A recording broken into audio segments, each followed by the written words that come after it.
Olá, vamos iniciar nossa aula Introdução à Mecânica dos Solos, parte 4. Tensões devido ao peso próprio e compressibilidade. Eu sou a professora Maria Giovana Parisi, do Instituto de Geociências IGC UFMG. O conceito de tensões no solo. No meio particulado, os solos são constituídos por partículas e as forças são transmitidas de partícula a partícula e suportadas pela água dos vazios, ou seja, na transmissão de esforços entre as partículas. Se temos partículas granulares, a transmissão de forças ocorre através do contato direto grão a grão. Partículas de argila pode ocorrer através da água adsorvida. A transmissão de força se dá por áreas muito reduzidas, como nós já vimos, na região dos contatos entre as partículas. Ao longo de um plano horizontal no solo, tem-se esforços decompostos em componentes normais e tangenciais. Então, componente normal, componente tangencial de uma força aplicada.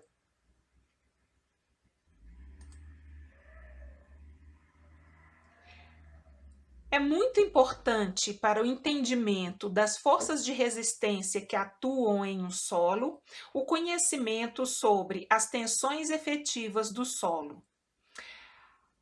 Esta equação é uma das equações mais importantes da mecânica dos solos. Esta equação nos diz que a tensão total aplicada sobre um solo, ela vai ser igual ou vai ser distribuída entre a tensão efetiva, que nós acabamos de falar, que é a tensão grão a grão das partículas, mais a tensão da água, que chamamos de poropressão ou sobrepressão hidrostática. A pressão da água, ela ocorre quando existe água nos poros do solo e este espaço em que a água está ocupando dentro dos poros do solo é o local de atuação das tensões neutras, poropressões ou sobrepressões hidrostáticas, ok? Então, vamos ver isso. Se é aplicada sobre um solo uma tensão, e essa tensão pode ser, inclusive, a tensão do peso próprio do solo, uma tensão total aplicada sobre um solo, esta tensão ela será distribuída em tensão efetiva e em poropressão ou tensão neutra, que é a tensão da água nos poros. Enquanto a tensão efetiva é a tensão dos pontos de contato que atua nos pontos de contato de cada partícula do solo, então, aqui nesse ponto de contato tem uma tensão normal, outra tensão normal, e a gente diz que é a tensão grão a grão, como esta tensão grão a grão aqui. A tensão grão a grão, ela atua no sentido de unir os grãos uns com os outros, de forma que o sentido de atuação da tensão é sempre no sentido do plano de contato. Então, uma tensão aplicada, uma tensão total aplicada, cada grão vai ser comprimido no sentido de se unir com outro grão. E é exatamente nesse ponto de contato. Os pontos de contato ficam mais tensos, mais apertados, porque as tensões vão ocorrer exatamente nesse ponto de contato. Uma vez que a tensão efetiva vai ocorrer no ponto de contato e ela está fazendo com que os grãos fiquem mais unidos, significa que ela é um reforço ao ângulo de atrito entre os grãos. Por outro lado, a tensão total também é distribuída para a tensão neutra ou para a poropressão, ou pressão hidrostática, ou poropressão hidrostática. Esta tensão neutra é a tensão que a água sente com a aplicação da tensão total. Ao contrário da tensão grão a grão, a água, quando comprimida, a água ela é tida como incompressível, ou seja, se há uma compressão da água dentro dos poros, a tendência da água é querer sair. Ela é expulsa daquele poro. Então a água ela não aceita ser comprimida, ela vai querer sair. Então, nesta reação da água em querer sair dos poros, ela reage criando tensões no sentido de afastar os grãos, ou seja, em sentido contrário às tensões grão a grão, porque elas atuam para afastar os grãos e não para unir os grãos. Então, elas atuam de modo que elas forçam os grãos a se separarem em todos os lados, tá certo? É uma força para todos os lados. Dessa forma, a tensão neutra, ela vai agir ao contrário da tensão efetiva. E assim, podemos entender que a tensão neutra é uma tensão que reduz a resistência, porque ela tende a afastar os poros, os grãos, uns dos outros, fazendo uma tensão nos poros preenchidos por água.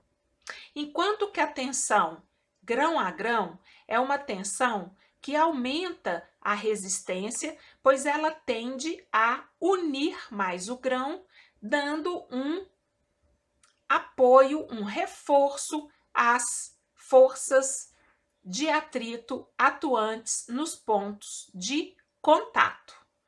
Entendeu muito bem. A tensão efetiva é uma força de resistência, enquanto ou tensão neutra ou poropressão é uma força solicitante. Solicitante à ruptura.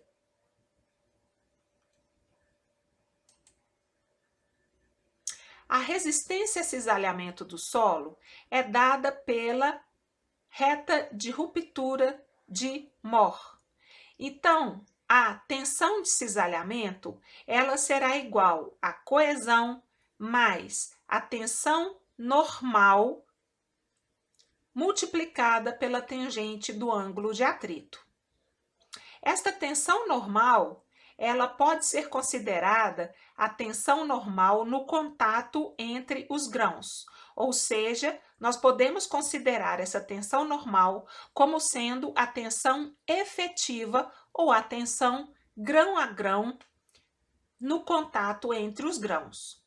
Nós sabemos que a resistência ao cisalhamento dos solos é essencialmente devida ao atrito. Entretanto, a atração química entre as partículas, principalmente no caso de estruturas floculadas, e a cimentação de partículas podem provocar a existência de uma coesão real, que está aqui na equação de ruptura, no critério de ruptura de Coulomb. A coesão real se caracteriza por ser uma parcela da resistência ao cisalhamento independente da tensão normal atuante no plano. Claro, aqui pela equação nós vemos isso. A coesão ela é independente da tensão normal atuante no plano. Ela pode estar sozinha, se aqui for zero, ok? Ou se ela for zero, a tensão de cisalhamento será igual à tensão normal vezes tangente do ângulo de atrito. A coesão real deve ser distinguida da coesão aparente, que é uma parcela da resistência ao cisalhamento de solos úmidos, não saturados, devido à tensão capilar da água, que faz uma força de sucção que atrai as partículas. Em breve, em 2 slides, nós vamos ver um pouquinho mais sobre a coesão aparente, uma vez que a gente vai estudar a tensão capilar da água. Ou seja, a tensão total, ela será a tensão efetiva ou a tensão grão a grão, mais a poropressão ou a tensão neutra. Voltando aqui naquela figura. Se existe uma tensão total atuando sobre um solo formado por partículas, essas partículas vão sentir essa tensão através da soma da tensão grão a grão, ou seja, essa tensão total, ela será distribuída entre as tensões efetivas e as tensões neutras ou poropressões. Então, uma vez aplicada uma tensão, tanto a água vai sentir essa tensão e vai querer sair, porque ela é tida como incompressível, vai sair do poro, como os grãos vão se unir mais em função da tensão efetiva ou tensão grão a grão. Assim, voltando nessa equação, que como eu já falei, é uma das equações mais importantes para a compreensão do cisalhamento dos solos, nós temos que a tensão total, ela vai ser distribuída entre a tensão efetiva mais a poropressão, que é a pressão da água dentro dos poros. Então, tensão total, tensão efetiva ou tensão grão a grão, e U é tensão neutra ou poropressão. Se a gente passar a tensão efetiva para cá, nós teremos que a tensão efetiva ou a tensão grão a grão é igual à tensão total menos U, ok? Voltando para a nossa equação de ruptura de Mohr-Coulomb, nós temos que a tensão de cisalhamento é igual à coesão mais a tensão normal vezes tangente de φ. Como eu disse, essa tensão normal, ela pode ser substituída pela tensão efetiva, que são tensões grão a grão e são tensões normais.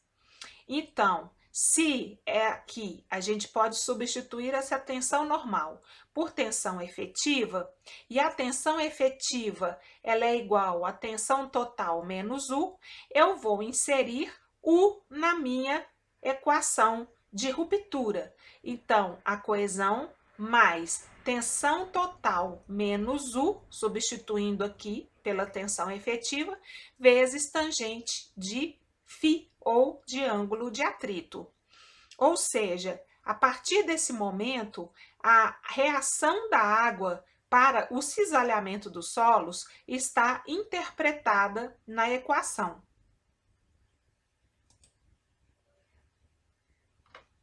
Os efeitos mensuráveis das variações de tensões, deformações e resistência ao cisalhamento são devidas a variações na tensão efetiva associados ao deslocamento relativo das partículas de solo.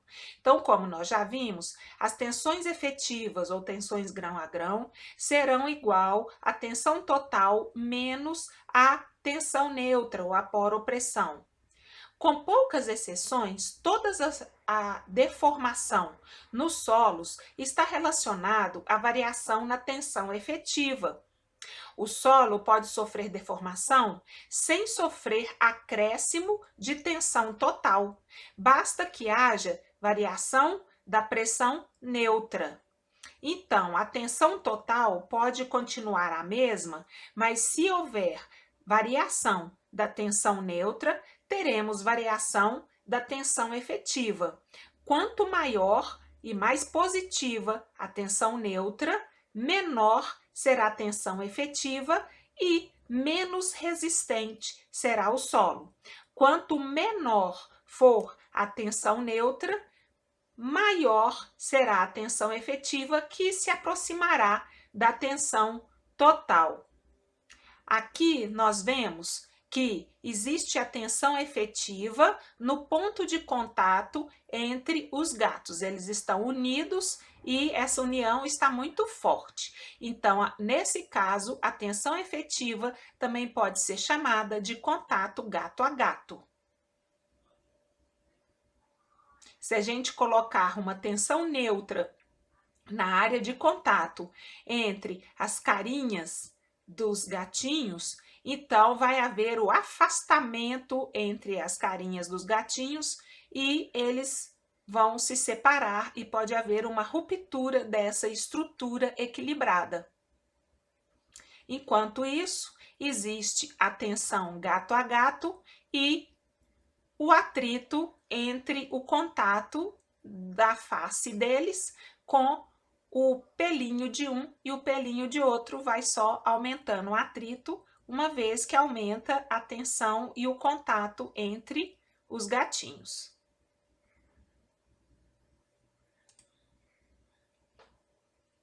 Muito bem, os gatinhos hoje estão muito entendidos, de forma que, mesmo a gente não alterando a tensão total continua a mesma, em funções de variações da poropressão ou da tensão neutra, nós podemos mudar a resistência de um solo. Aqui nós temos dois círculos de Mohr. O círculo de Mohr, ele representa o estado de tensões no entorno de um ponto do maciço, seja esse maciço rochoso, seja esse maciço de solo. Então, ao redor de um ponto, passam vários planos, que podem ser planos de ruptura. Cada ponto do círculo representa um plano que passa pelo ponto por onde o estado de tensões está sendo representado pelo círculo de Mohr, ok? Quando o círculo de Mohr tangencia a reta de ruptura de Coulomb, então existe a possibilidade de ruptura naquele ponto de contato ou no ponto tangente, que é representado pelo plano que passa no ponto por onde as tensões estão representadas pelo círculo. Ora, se a tensão de cisalhamento aqui, ela vai ser igual à coesão, que é representada aqui nesse ponto, mais tensão total menos U multiplicada pela tangente de φ, nós vemos que U é responsável pela redução das tensões normais. De igual valor, qual valor? Qualquer tensão normal, seja ela a tensão principal maior, a tensão principal menor ou tensões intermediárias, todas as tensões normais serão reduzidas de U. Então, se a tensão normal principal maior for reduzida de U e U tiver o valor dessa escala, desse traço azul, então o círculo vai se mover daqui para cá.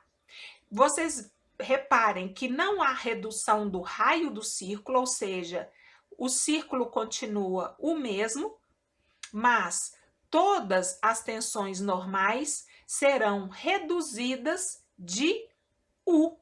Então, o círculo arreda da direita para a esquerda, podendo tangenciar a reta de Coulomb e permitir que a ruptura ocorra. Então, nós podemos fazer essa redução pelo centro do círculo, deslocando o centro do círculo de U. Podemos deslocar a tensão principal maior de U, ou como podemos deslocar a tensão principal menor de U. Todos esses deslocamentos ocorrerão de forma igual, né? Toda essa redução, e essa redução será igual a U. Se por acaso, como U tem aqui o valor negativo, nós aumentarmos a tensão efetiva e reduzirmos U, o círculo então vai sair da esquerda e vai se deslocar de menos U para a direita, ok? Então, esse aqui é o estado estável, em que o círculo não tangencia a reta de Coulomb, e quando a gente aumenta a tensão normal, a tensão efetiva, desculpa, quando a gente aumenta U, a gente reduz as tensões normais, que são as tensões efetivas, e tudo é reduzido de U, podendo remover o círculo, deslocar o círculo para a esquerda e haver o tangenciamento da reta de Coulomb. Então, você está certinho.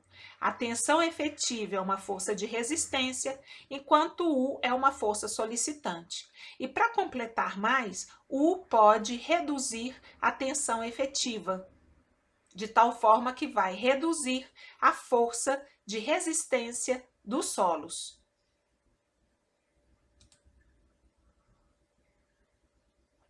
Quando a gente pensa em tensão devida ao peso próprio, nós estamos falando na tensão em que um ponto em uma determinada profundidade do solo sente a partir do peso do solo sobre ele, das outras partes do solo sobre ele. Então, um terreno horizontal e plano, com constância horizontal nas camadas e ausência de cargas externas, nós temos as tensões geostáticas.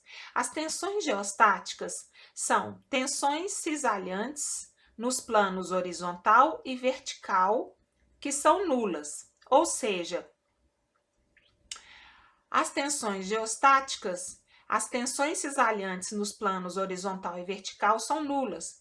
E aí a gente tem que a tensão geostática é uma tensão vertical e ela vai ser igual à massa específica do solo multiplicada pela profundidade daquele ponto em que queremos medir a tensão. Então, um ponto aqui de baixo no solo, um determinado ponto, a tensão vertical ou a tensão devida ao peso próprio neste solo, nesta profundidade, será igual à massa específica do solo multiplicada pela profundidade Z até aquele ponto em que a gente está querendo calcular a tensão. Ora, é muito importante a gente saber qual é a tensão vertical ou a tensão normal ou a tensão efetiva do solo em uma determinada profundidade. Por quê? Porque se formos fazer o cálculo da profundidade de fundação de uma obra, a fundação, é uma obra que tenha o objetivo de apoiar a estrutura que será construída e suportar todas as tensões daquela estrutura. Quem vai suportar a tensão que a fundação está suportando? É o solo, não é? Ou a rocha. Então, naquela determinada profundidade, a tensão vertical no solo, ela tem que ter uma dimensão tal que esta dimensão seja maior do que a carga da fundação, para que ela consiga suportar aquela carga. Se for menor, então pode haver problemas, ok? Então a gente precisa somar a tensão da fundação mais a tensão efetiva ou a tensão vertical no local e vermos se a soma não dará um valor que irá provocar uma deformação no solo ou se o solo ficará estável com aquela tensão. Se ele ficar estável, beleza, a fundação pode ficar naquela profundidade. Quando a gente tem um solo homogêneo, então é uma única massa específica para qualquer profundidade. Então, se eu tenho um solo, se eu quero saber qual é a tensão a 1 metro de profundidade e a tensão e a massa específica ou o peso específico desse solo for igual a 10 quilonewtons por metro quadrado, eu tenho que a uma profundidade de 1 metro, 1 metro vezes 10 é 10. Então, a tensão naquele ponto será igual a 10 quilonewtons por metro quadrado. A o peso específico, desculpa, eu disse metro quadrado, o peso específico é igual a 10 quilonewtons por metro cúbico, multiplicado pela profundidade, que é 1 metro, então corta, metro com metro, e a tensão no local será 10 quilonewtons por metro quadrado, ok? Recorrigindo aí. Um solo estratificado tem várias camadas ou vários horizontes de solo, e aí nós teremos vários pesos específicos. Então, a gente tem o peso específico 1 e sua profundidade, a espessura da camada do horizonte 1. O peso específico 2 e a espessura da camada do horizonte 2, e assim por diante. Então, a tensão vertical, a tensão efetiva a uma determinada profundidade de um solo estratificado ou um solo com horizontes será o somatório das tensões, dos pesos específicos multiplicados pelas respectivas profundidades de cada estrato, de cada horizonte. Então, é o somatório dos pesos específicos vezes a espessura ou profundidade de cada horizonte daquele extrato de solo, ok? Vamos ver um exemplo que a gente vai aprender a fazer os gráficos de tensão devida ao peso próprio. Muito bem. Eu tenho aqui um solo com duas camadas estratificadas. Nós temos uma camada de areia fofa e uma camada de pedregulho. O peso específico da areia fofa está dado aqui como 16 quilonewtons por metro cúbico, enquanto o peso específico do pedregulho está dado aqui como 20 quilonewtons por metro cúbico. Aqui uma representação da areia, uma representação do pedregulho. Sabemos que a profundidade da areia fofa é de 3 metros, enquanto que a espessura do pedregulho é de 2 metros, sendo uma profundidade total de 5 metros. Então, se eu quero saber qual é a tensão total, a tensão vertical no solo, na base da areia fofa, eu sei que o peso específico é 16 e eu vou multiplicar pela profundidade da areia fofa, que é 3 metros. Então, 16 vezes 3 vai me dar 48. Então, eu pego aqui 48 nessa escala, essa escala aqui desse gráfico é exatamente a tensão total. Nesse gráfico, eu tenho 40, 60, 80, enquanto que 50 está mais ou menos por aqui, e aqui eu tenho 48. Então, eu marco esse ponto 48 e eu sei que aqui na superfície a tensão é zero, uma vez que a profundidade é zero. E aí eu vou da origem, eu marco uma reta até 48. Pronto. Qualquer ponto, se eu quiser, por exemplo, a tensão, não aqui na base da areia fofa, mas qualquer ponto intermediário, basta eu seguir o gráfico que eu traço essa linha reta, rebato para cá e eu sei que nesse ponto a tensão será aproximadamente, aqui é 20, 30 kPa, ok? Então, uma vez que a gente faz o gráfico, fica fácil, considerando que o solo é homogêneo nesse extrato, fica fácil pegar outros estados de tensão devido ao peso próprio em outras profundidades. Muito bem. Aqui mudou a passagem da areia fofa para pedregulho.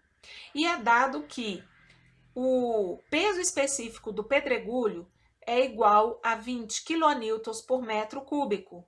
Sendo assim, 20 quilonewtons vezes, aqui é 5, aqui é 3, então vezes 2 dá 40, não é isso? Entretanto, lembre-se que é um somatório de tensões. Eu tenho que considerar a tensão da areia fofa, que foi 48.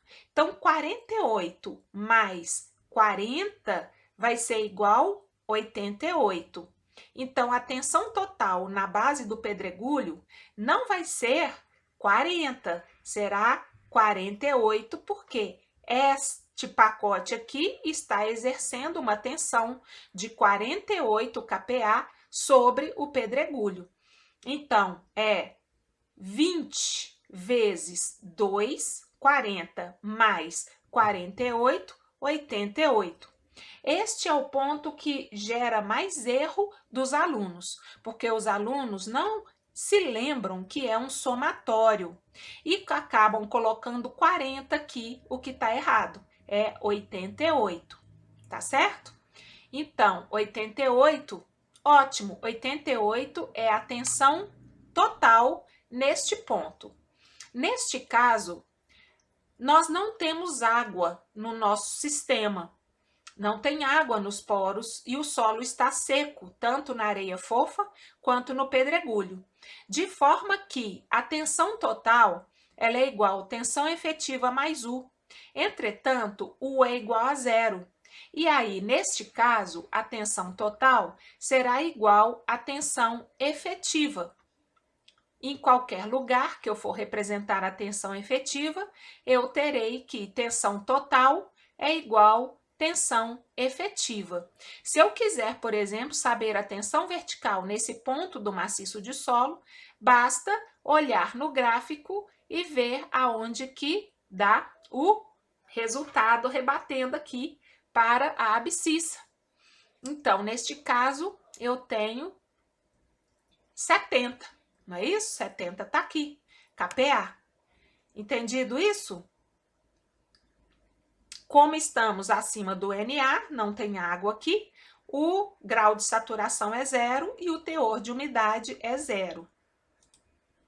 Aqui eu já estou inserindo um Na a partir do nível do pedregulho, bem no contato da areia fofa com o pedregulho. E aí eu vou ter aqui a massa específica saturada do pedregulho. Não é a massa específica natural ou a massa específica seca, como nós vimos no exemplo anterior. Bom, aqui a situação já complica, porque nós teremos areia fofa, ela continua seca, então o nosso cálculo, mantendo o peso específico de 16 kN por metro cúbico, continua sendo 3 vezes 16, que é 48.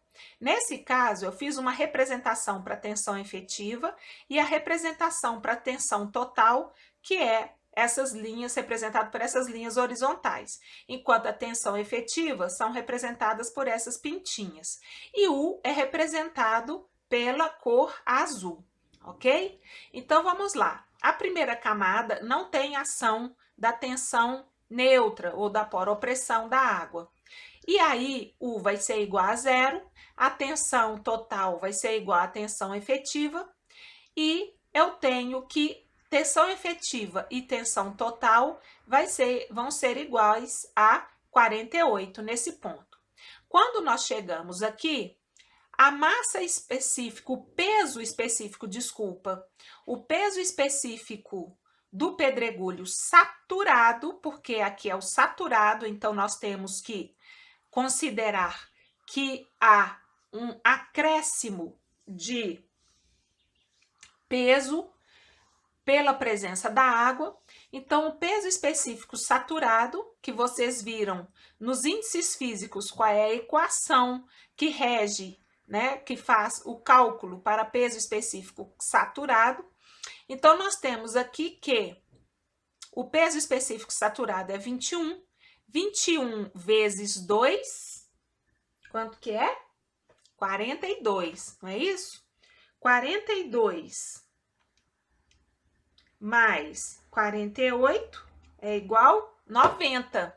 Então, a tensão total aqui, ela não vai ser 88, porque eu tive que tirar o peso específico do pedregulho natural, como a gente viu lá, que corresponde a ele seco, eu tive que trocar com o peso específico saturado, que é igual a 21.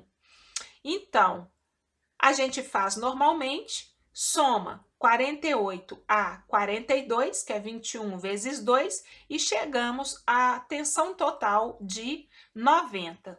Marcamos aqui a reta, a partir desse ponto de contato, marcamos aqui a reta com 90. Entretanto, nós temos água e temos tensão efetiva. Nesse caso aqui, a tensão total ela vai ser igual à tensão da poropressão, ou tensão neutra, mais a tensão efetiva. Então, como que a gente calcula tensão efetiva e tensão neutra? Gente, a fórmula é igual, ou seja, a tensão neutra, ela vai ser igual a massa, o peso específico da água, porque aqui a gente está trabalhando com peso específico, vezes a espessura da coluna d'água. Então, aqui a gente tem 2 metros, não é isso? E a gente considera aqui que o peso específico da água é 9,8. 9,8 vezes 2 dá quanto? 1,6, não é isso? Como eu estou trabalhando com peso específico, a gente vai multiplicar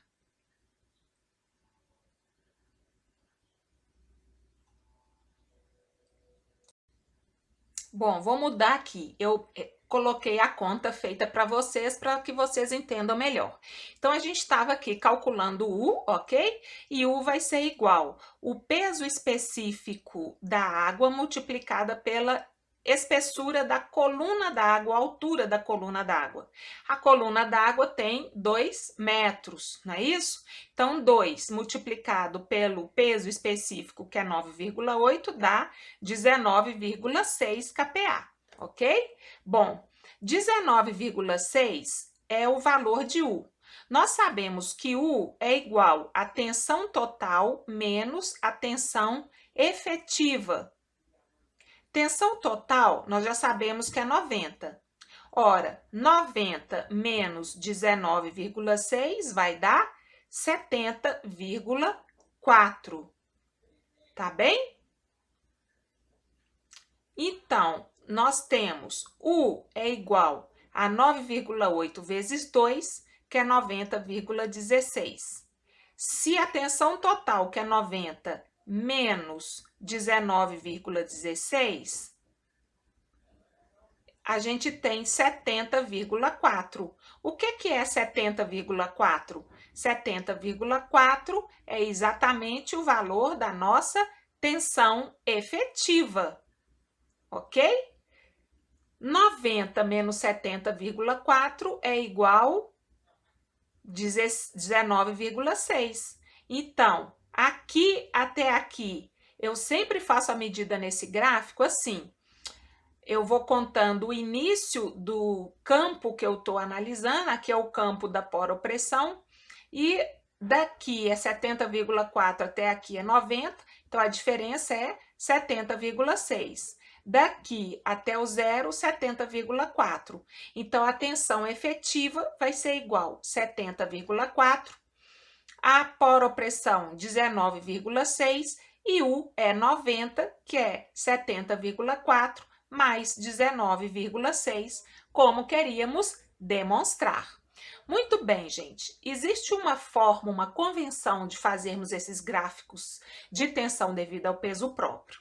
Sempre nós colocamos primeiro a tensão total, ok? Depois da tensão total, a gente coloca U. Por que que U tem essa fórmula aqui, parecendo um triângulo, assim, né, desigual? Um triângulo, por quê? Porque aqui, bem no nível freático, U é zero, porque a profundidade, a espessura de U é zero. Então, 9,8 vezes zero é zero. Então, a gente pega, marca aqui 70,4, que é 90 menos 19,6, U vale 19,6. Se eu fosse começar a representar U aqui, eu ia achar 19,6 e pôr aqui. Só que eu tenho que representar dois campos que somados vão dar a minha tensão total. E é comum a gente representar U logo depois do ponto que está representada a tensão total. Então, sempre primeiro campo após a tensão total para a esquerda será U. Então, a gente põe 19,6 dá 70,4 aqui, né? E a gente liga esse ponto aqui até a origem aqui, uma vez que aqui U é zero mesmo, aonde U é zero, pronto, marcamos esse campo e colorimos esse campo de azul ou com outro símbolo que vai nos representar U.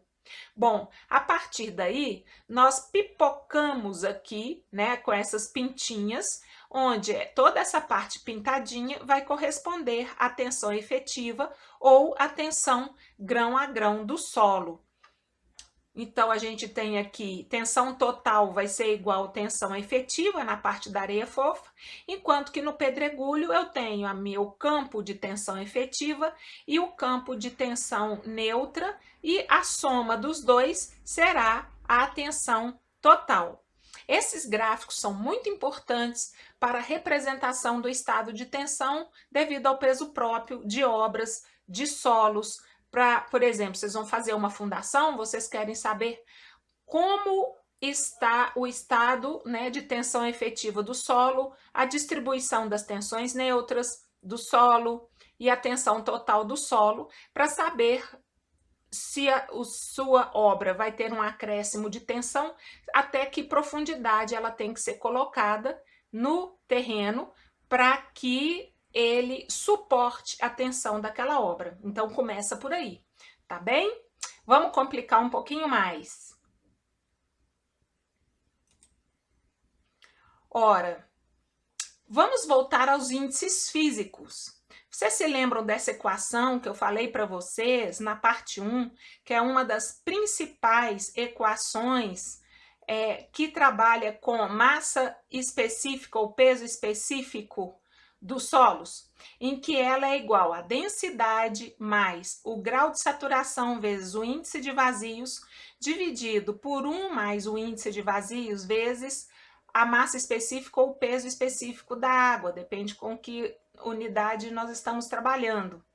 Bom, nós sabemos que tensão total é igual a tensão efetiva mais U, e que a tensão total, ou qualquer tensão, seja ela por opressão ou efetiva, ela vai ser igual ao somatório do peso específico, e a gente tem que saber que peso específico é esse que a gente está trabalhando, se a gente está trabalhando com peso específico natural, com peso específico saturado, com peso específico submerso, com peso específico seco. Lembram disso? Eu fiz até filme com a toalha, lembram? Na parte 1 do nosso curso de mecânica, de introdução à mecânica dos solos. Então, vai ser o peso específico vezes a profundidade que nós queremos saber qual é a tensão. Ora, abaixo do nível d'água, abaixo do NA, a tensão total ela vai ser o somatório do peso específico saturado do solo, porque está abaixo do NA, então estamos na zona saturada, vezes a profundidade, não é? Daquela zona saturada. Ora, a poropressão, a tensão neutra, ela vai ser igual ao peso específico da água vezes a profundidade daquela zona saturada. Se a tensão efetiva é igual à tensão total menos U, vamos fazer isso? O que é a tensão total? A tensão total, ela vai ser a massa específica saturada vezes a espessura da zona saturada, tá bem? Menos U. E o que é U? É a massa específica da água menos a espessura da zona saturada. Podemos colocar essa zona saturada para fora e aqui a gente coloca que vai ser, a tensão efetiva vai ser a massa específica saturada menos a massa específica ou peso específico da água. E aqui, massa específica, o peso específico do solo saturado, menos o peso específico da água, multiplicada pela profundidade da zona saturada. Assim, a tensão efetiva, o que é peso específico saturado menos o peso específico da água? É exatamente o peso específico submerso do solo, vezes a espessura da zona saturada. Como que eu sei disso? Voltem lá no nosso estudo sobre índices físicos e vejam aquele vídeo que eu fiz com a toalha na área aqui da minha casa. A toalha seca tem um peso, a toalha molhada, saturada, tem outro, e a toalha submersa tem outro. Então, o que vai ser o peso específico submerso? Vai ser o peso específico do material saturado menos o peso específico da água. E aí a gente tem o peso específico submerso. Entendido isso? Então, enquanto que aqui a tensão efetiva, ela é exatamente a tensão total, porque é U, e a gente está trabalhando aqui com o peso específico seco da areia fofa. Aqui não, aqui já existe um Na, já existe uma saturação, então a tensão total vai ser igual ao somatório do peso específico saturado vezes a espessura da área saturada, mais a tensão total da areia fofa, que vai dar 90, tá certo? Aqui, a tensão neutra vai ser igual ao peso específico da água vezes a espessura da coluna d'água, e aqui a gente não soma a tensão de cima, porque aqui é da água apenas e aqui não tem água, então a gente tem que somar sempre a água. Se aqui não tem água, aqui começa do zero, e aqui é o estado de tensão neutra. Enquanto que aqui, a tensão grão a grão, como aqui eu também tenho tensão grão a grão e ela é igual à tensão total, eu tenho que fazer o somatório da tensão efetiva mais o valor da tensão efetiva aqui, ok?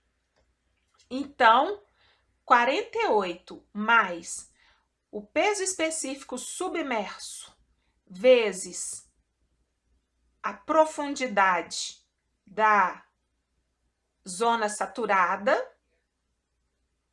o que vai ser? É 2.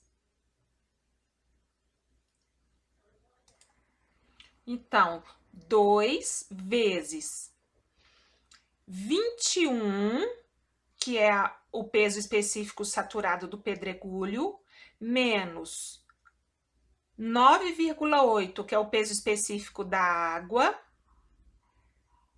mais 48, que é a tensão efetiva da camada 1, que é da areia fofa. Então, 2 vezes 21 menos 9,8 é 11,2, mais 48. Lembrando que é sempre, gente, um somatório por camada. Tensão efetiva vai ser igual, isso aqui dá igual a 22,4 mais 48, igual 70,4. Deve ter gente que calculou, chegou em 22,4, é 22,4 a tensão efetiva. Não é, tá errado. Lembrem-se sempre que é um somatório e que a camada 1 tem que ser considerada. Isso é causa de muitos erros, tá bom?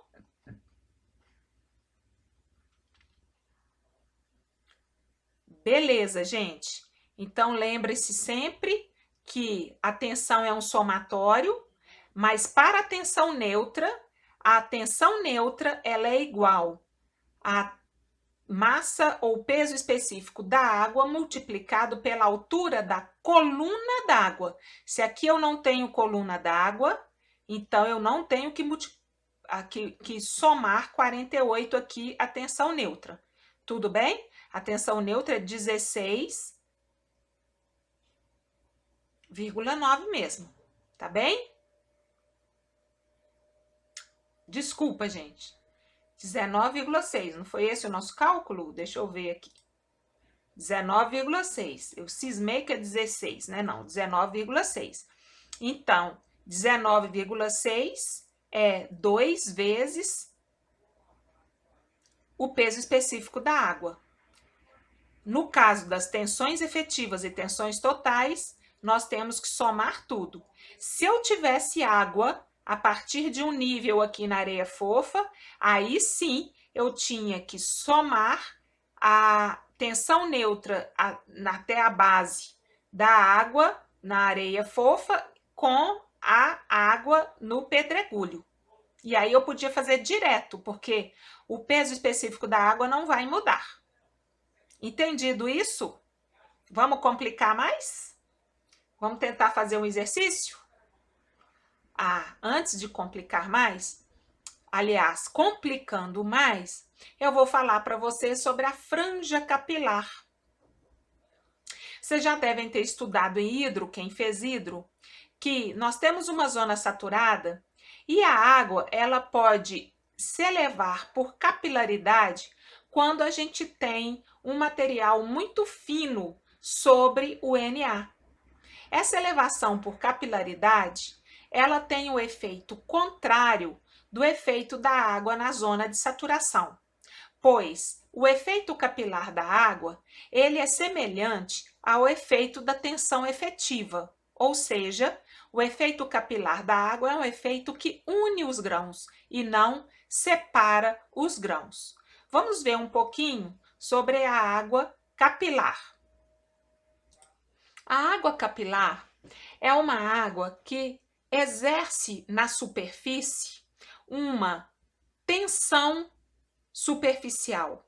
Por meio dessa tensão superficial, a água ela é aderida a uma superfície que pode ser o grão de um solo ou um outro material. Vocês sabem quando vocês tomam um líquido por meio de um canudinho, né? Que vocês chupam um líquido por meio do canudinho, e no canudinho fica às vezes aquele menisco capilar que você pode sacudir o canudinho, que aquela água ali, ela não sai porque ela está aderida às extremidades do material que forma o canudinho. Assim como essa água aqui está aderida a este canudo aqui, né, a este caninho aqui, e essa tensão capilar aqui, ó, ela formou um menisco na beirada desse recipiente com volume conhecido, mas quanto mais afastado for a parede desse recipiente, menor será o efeito da tensão capilar da água. E quanto mais próximo à parede, maior será o efeito da tensão capilar, e então essa tensão superficial vai induzir a elevação da água ao longo deste espaço aqui, né, que pode ser o poro entre duas partículas do solo. De tal forma que a tensão capilar, à medida que a água ela vai deixando de ser uma água de saturação do solo para ser uma água residual que está ali no solo, ela vai descendo, a água vai ficando em menor quantidade, mas uma tensão superficial fica aderida às paredes, enquanto que a parte do meio ela vai realmente diminuindo de profundidade aqui, vai se tornando mais profunda até secar, não é isso? Ela vai abaixando até secar. Então, a força da tensão nessa extremidade e nessa extremidade equivale a uma força superficial, uma tensão superficial da água. Com isso, nós temos que a água capilar, ela une os grãos e assim ela faz uma coesão aparente no solo, porque ela é mais um atributo que une os grãos. A altura crítica corresponde à altura em que a água vai se elevar por capilaridade dentro de um solo. A altura crítica ela será igual a 2 vezes a temperatura da água a 20 graus centígrados. Digo, temperatura não, tensão da água a 20 graus centígrados, que equivale a 0,073 newton por metro quadrado, que a gente coloca aqui, dividido pelo raio, que corresponde ali ao diâmetro do poro por onde a água vai elevar, né? Vezes o peso específico da água. Então, aí a gente vai ter uma altura crítica. Ou seja, se existe uma superfície de granulometria muito fina, próximo a um NA, a um nível com água, pode ser gerada nessa superfície muito fina uma tensão superficial da água nas paredes dessa superfície, que vai provocar a elevação da água ao longo dessas paredes e uma tensão que vai tentar unir os grãos dessa parede, provocando uma união dos grãos, ou seja, uma adesão de um lado da parede ao outro lado da parede. Isso vai gerar uma coesão aparente se a gente está tratando de solos em que esse menisco capilar, criado por essa tensão superficial, irá provocar a união das partículas.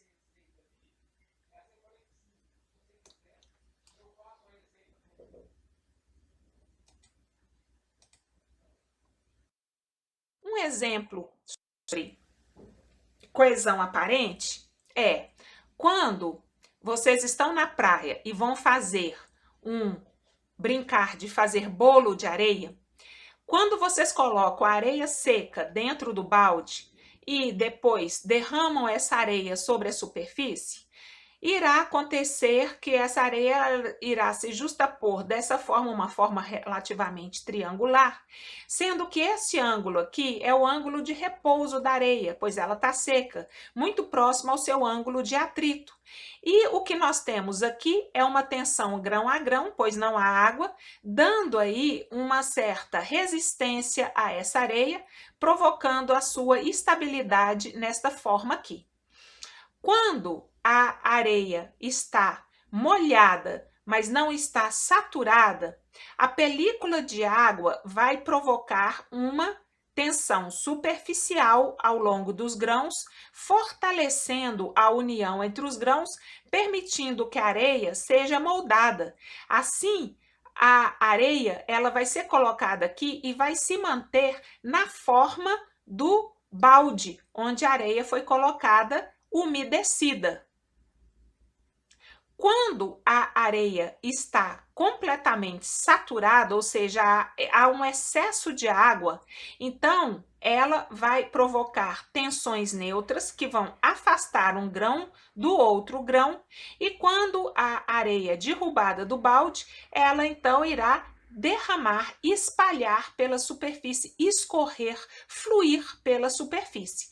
Então, existe um grau de saturação em água tal que a água ela se comporte como uma areia saturada e ela vai fluir, ou existe um teor de umidade tal que a areia ela vai ficar molhada e vai ter uma coesão aparente em função da tensão capilar da água. Mostrando um pouquinho mais, eu fiz 2 filminhos caseiros para vocês. Vamos ver o primeiro filminho caseiro.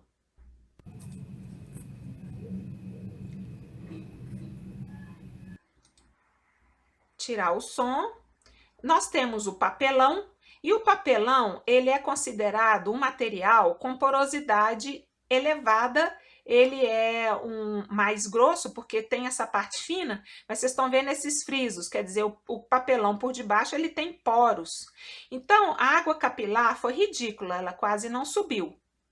Mas se a gente colocar agora um tecido muito fininho, como vocês estão vendo aí, ele está seco, a gente insere o tecido na água a uma determinada profundidade e nós vamos ver que está começando a elevar uma água por capilaridade nesse tecido. Guardando com paciência, tá vendo que eu pus até essa profundidade. Dei umas tremidas. Mas olha aqui, ó, a água tá se elevando, tá vendo? Por capilaridade. Ó, já subiu aqui a gente fez uma curva, tá um pouco desigual. A água já tá aqui nesse nível. Já tá quase chegando na beirada do copo aqui, né? Eu mantendo aqui um contato com a água. Para de balançar, para de balançar. Isso, volta. Ó, a água já tá chegando aqui. Vocês estão vendo que eu não afundei esse tecido além desse ponto. Isso, mostrei ali. Agora eu vou tirar e vou mostrar para vocês o nível em que a água capilar se elevou no tecido.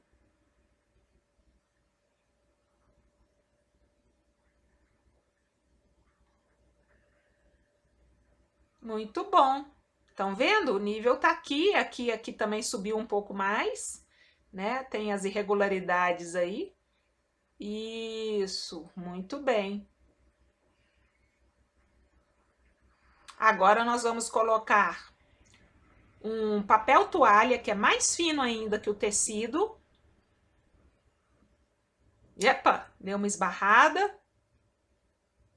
Ó, o papel toalha sequinho. Estão vendo? Sequinho, sequinho. Dessa vez eu vou molhar a pontinha só. Olha o efeito da capilaridade. Estão vendo? Já subiu aqui, ó. Subindo aqui tudo. Então, quanto mais fino, maior aquela altura crítica, que é a altura capilar. Ó, subindo, tá até enrugando o papel toalha.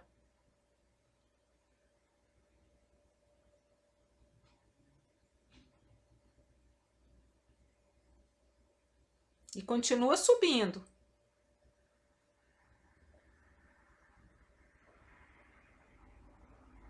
Muito bem, gente. Aqui, ó. Tô mostrando a elevação da água capilar.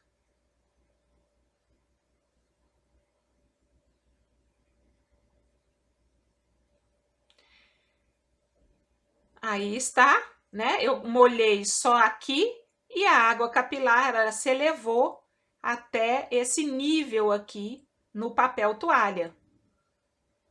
Uma outra experiência é mostrando como que a água capilar, ela une as superfícies, não é? Como eu disse que ela une os grãos. Lembram-se daquela nota de 50 reais, 100 reais, que vocês esquecem no bolso da calça, que vocês colocam para lavar? Não dá um desespero? Depois você lembra, corre lá e já molhou a sua nota, né? Não importa o valor da sua nota. Aí o que que a gente faz? Quando ela tá muito molhada, aí a gente não consegue botar ela para secar, tem uns que põe no pregador. Mas o que eu costumava fazer era colocar pela tensão capilar, aderir a nota à parede. Aí ela acabava secando e saía inteirinha, bonitinha. Então, nós vamos fazer esse teste com a nota. Deixa eu abaixar o som aqui, que só tinha barulho. Peraí. Ó, tá aí a nossa nota de R$ 2. E a tartaruga vai mergulhar, né? Ó, o copo, mostrando para vocês o copo cheio de água. A tartaruga tá lá mergulhando. Tá molhando. E, puxa vida, eu molhei uma nota de R$ 2. Ó, para vocês terem uma ideia, ela tá pingando, né? Olha lá. Já começou até a ficar bem saturadinho aqui.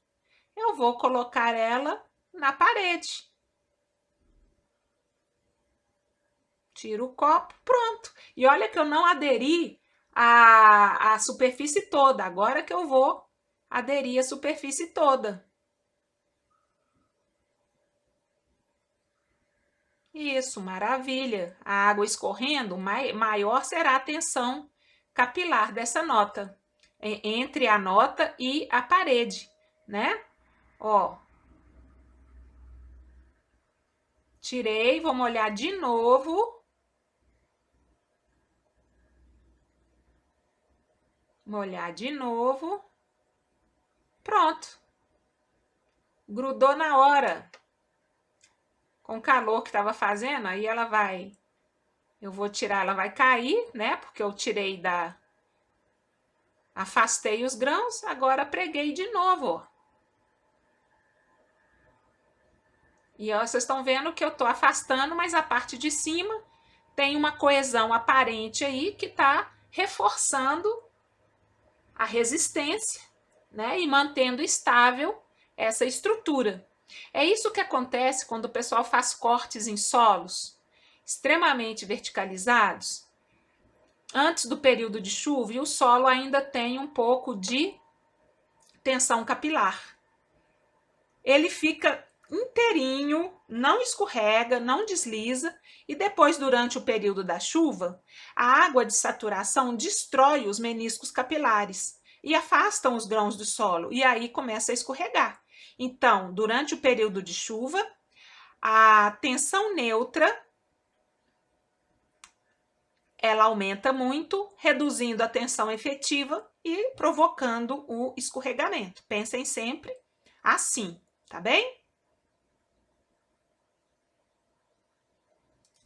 Muito bem. Agora nós podemos voltar à franja capilar, não podemos? A situação em que temos uma franja capilar? Vocês entenderam que com a franja capilar a água provoca um efeito diferente do efeito da zona de saturação? Ela aproxima os grãos e, enquanto aqui, ela afasta os grãos. Ou seja, é muito simples, gente. A gente faz tudo igual, areia fofa, a gente considera normal, ela com 16 quilonewtons, multiplicado por 3,48 é a tensão total. Nós não estamos considerando que ela tem água, tá? Aí, o pedregulho, o peso específico saturado é 21 quilonewtons por metro cúbico. A gente calcula normal a tensão total, que dá 40 mais 48, 88 normal. A gente calcula a pressão da água, que é a tensão neutra, que multiplica 2 vezes o peso específico da água, que vai dar 19,6, diminui 19,6 de 88, dando 70,4. Marcamos tudo como a gente marcou no exercício anterior. Tudo certinho, como a gente fez dessa forma aqui, ok? Só que agora nós vamos representar a franja capilar. Ora, se a franja capilar, a tensão ela aumenta à medida que se sobe na coluna d'água. Então, se a tensão é peso específico vezes a espessura, então eu vou considerar aqui eu sempre considerei aqui 9,8, eu devia ter considerado 9,8 aqui também, mas eu arredondei 9,8 arredondei e passei para 10, tá? Não devia ter feito isso aqui não. Aliás, eu vou corrigir, porque vai confundir vocês. Pronto, corrigi, tirei aquele 10, botei 9,8, tá bem? Pra gente ficar tudo certinho, para não ter problema, não ter dúvida. E pra gente representar a tensão neutra na franja capilar, nós temos que representar uma tensão neutra que age no sentido contrário da tensão neutra da zona saturada. Então, nós vamos falar que a tensão neutra na franja capilar, ela é negativa, tá certo? Porque ela tem ação no sentido contrário da tensão na zona de saturação. Assim, eu vou falar que o seu valor aqui é menos 9,8 e eu vou colocar esse símbolo do campo da franja capilar ao contrário desse símbolo aqui, ou seja, aqui começa do zero no NA e vai crescendo até a base.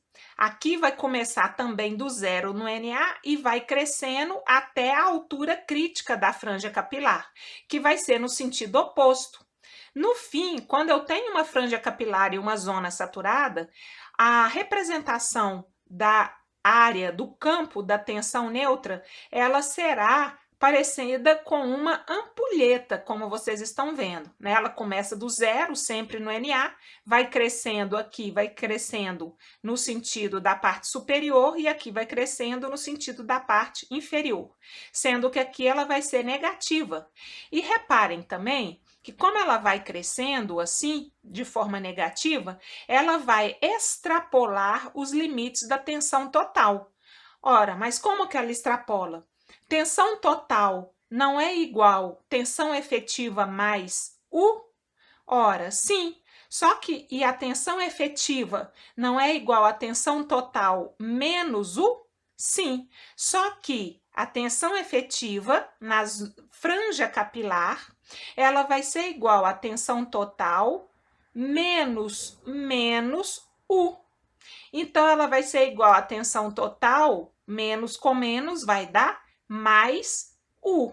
Então, se eu for considerar que aqui a tensão total está marcando aproximadamente 35 kPa, né? Aqui é 30, aqui está marcando 35.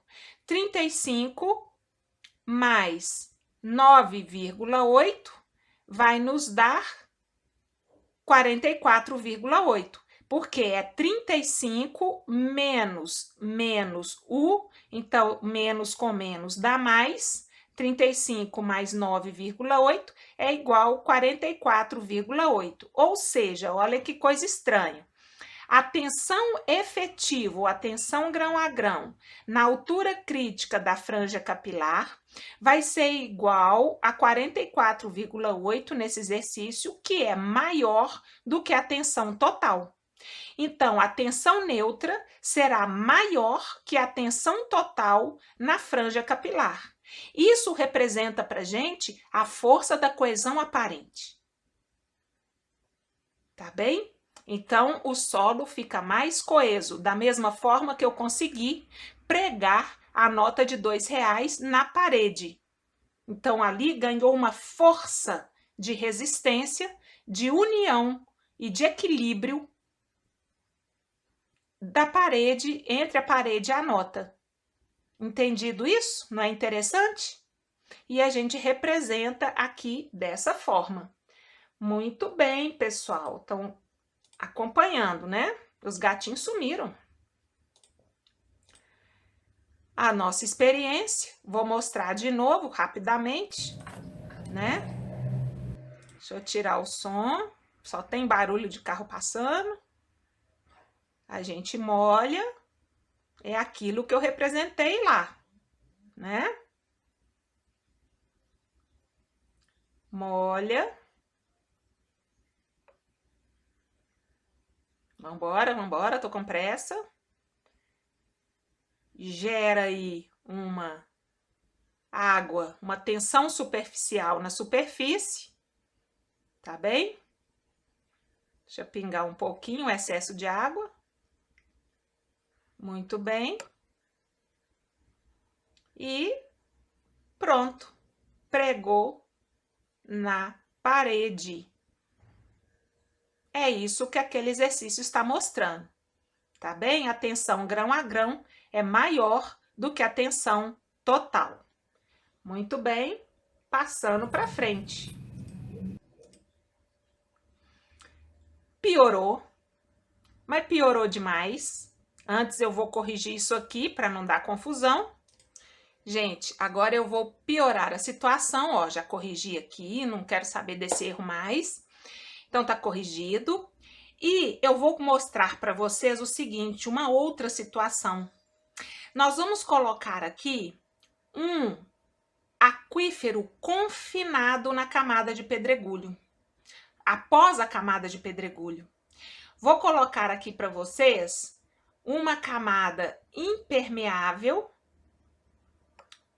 com o peso específico de 18 kN por metro cúbico.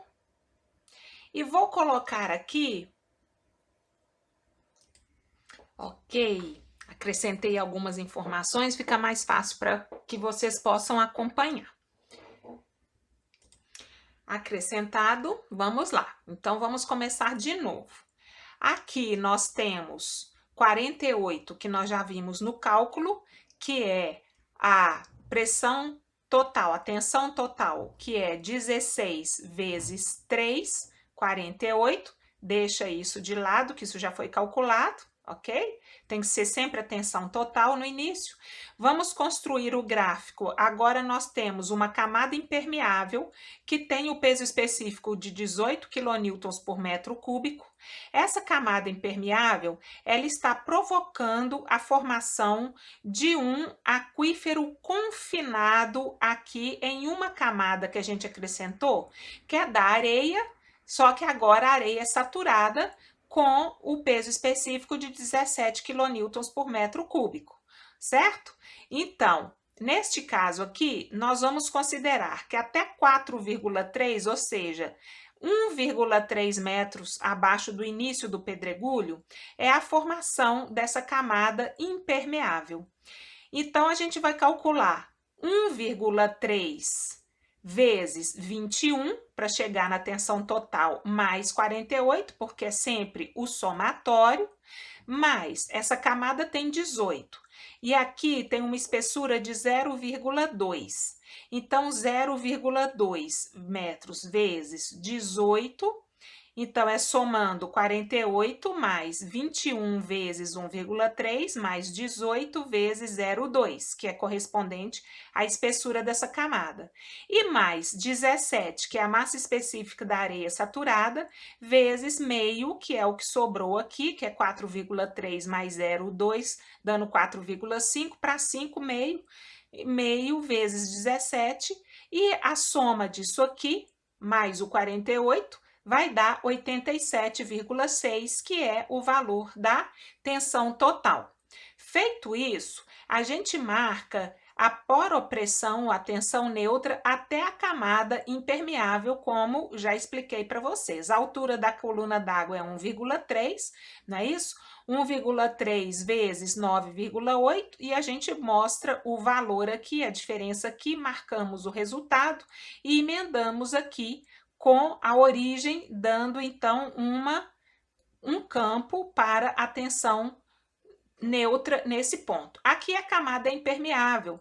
Como não tem água nessa camada, por ela ser impermeável, a gente pode fazer ou deixar em branco, né, deixar assim, ou fazer um tracejado colocando até 0 aqui, né, mostrando que a água está diminuindo, seja lá qual for a água que entrou aqui.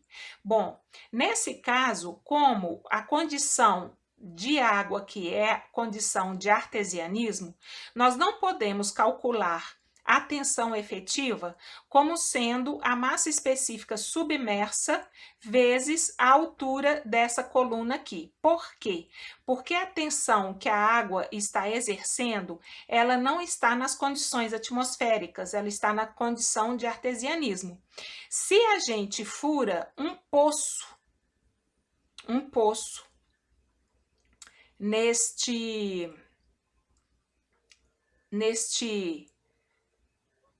nessa zona de artesianismo aqui, a gente vai ter esse poço aqui, ó. O poço está aqui.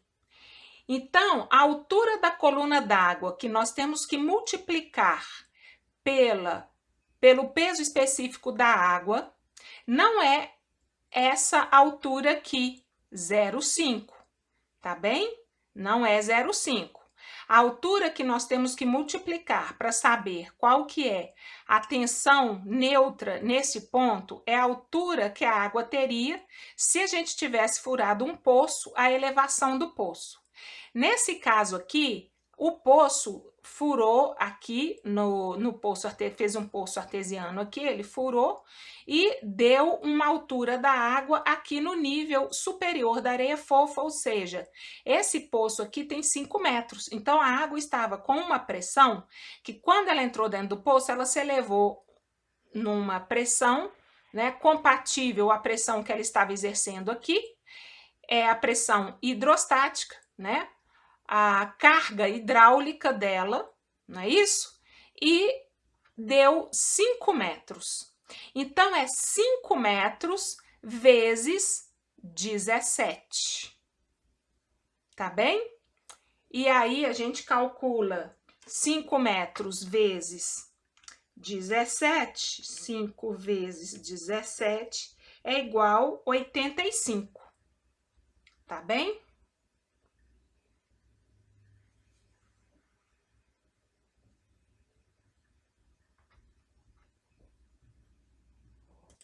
Não tá bem, não. Por que que a gente colocou 17? A gente está calculando a água, ninguém me corrigiu. Não tá bem nada. É 5 metros vezes o peso específico da água, que é 9,8.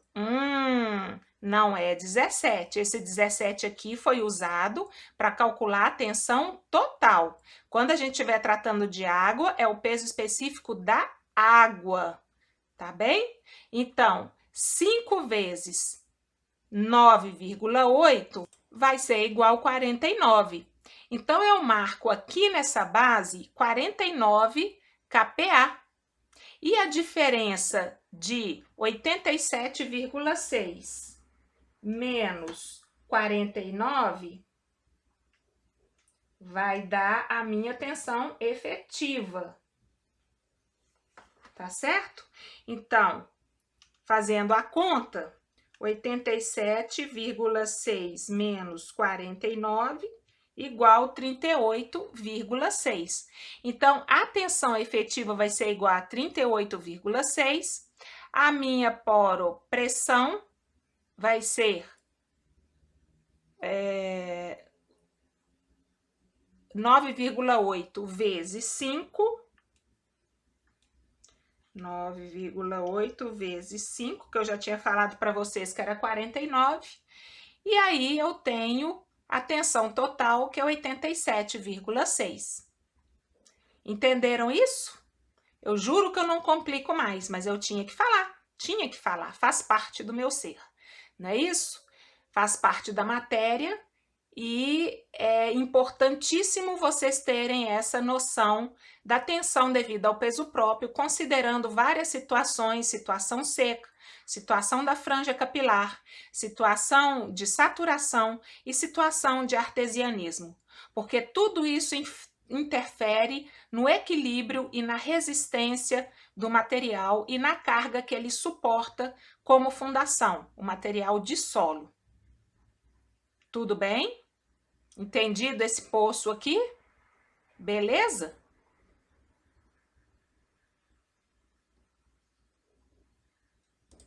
Então, vamos praticar, gente. Eu quero que vocês deduzam para mim qual é a tensão no ponto P. Não estou colocando valores, eu só quero as equações, considerando que eu tenho como se fosse uma lagoa aqui, né? Eu tenho um NA elevado sem solo, então tem uma camada, uma coluna d'água que vai até embaixo, né? Aqui tá na condição saturada, então tem um solo debaixo de uma coluna d'água de altura H e a espessura do solo é Z. Então, eu quero que vocês calculem para mim a tensão no ponto P. Vamos lá?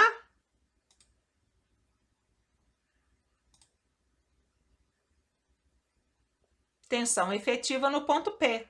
Estou aguardando. Aguardando. Agora, pensem bem. O tempo está passando, o tempo está voando, o tempo está passando, o tempo está voando, correndo. Vamos lá? Estou esperando, enquanto isso, eu vou gangorrando. Estou esperando. Cansei de esperar. Então, vamos lá.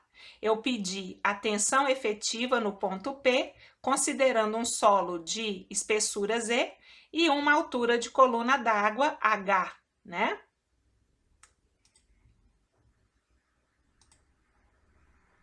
A gente sabe que a tensão total é igual ao somatório do peso específico saturado vezes Z, que é o peso específico saturado do solo, vezes Z, que é a espessura, mais a água, né? A peso específico da água, H menos Z, que é essa coluna aqui. Então, é o somatório dessa camada mais essa camada aqui. Ah, professora, por que você não considerou a coluna toda da água? Porque como eu considerei o peso específico saturado do solo, eu já estou considerando a presença da água. E eu estou considerando aqui tensão total. Se eu quisesse a poropressão total, então era só fazer o peso específico da água vezes H. Tá bem? Como eu fiz aqui. Então, é o peso específico da água, U é o peso específico da água vezes H, tensão neutra. E aí, a tensão efetiva será o peso específico saturado menos o peso específico da água vezes Z, concordam? É o que a gente aprendeu nos índices físicos. Então, o peso específico será, a tensão efetiva será o peso específico submerso vezes Z, como queríamos demonstrar. Prontinho! Agora eu vou dar outro exercício, tem mais. Aqui eu não tenho uma altura da coluna d'água sobre o solo, mas o solo está saturado a uma profundidade Z, e eu quero, então, no ponto P, que deveria estar aqui embaixo, né? Erro aí, segundo exercício, vamos calcular.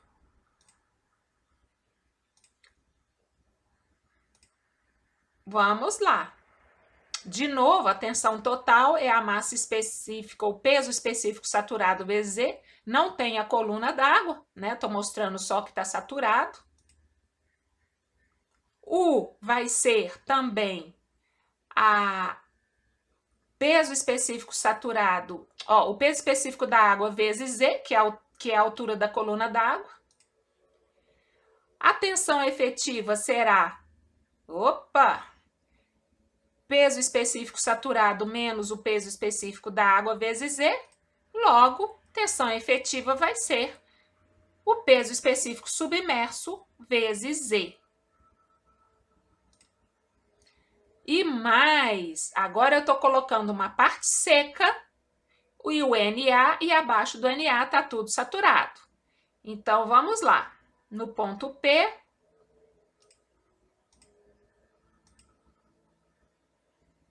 tensão total vai ser o peso específico, aí não vai ser saturado, né?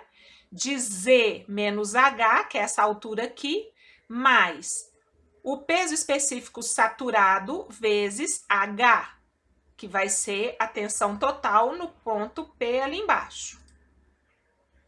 U continua sendo o peso específico saturado vezes H, apenas onde tem água. E a tensão efetiva, vamos lá, vai ser igual.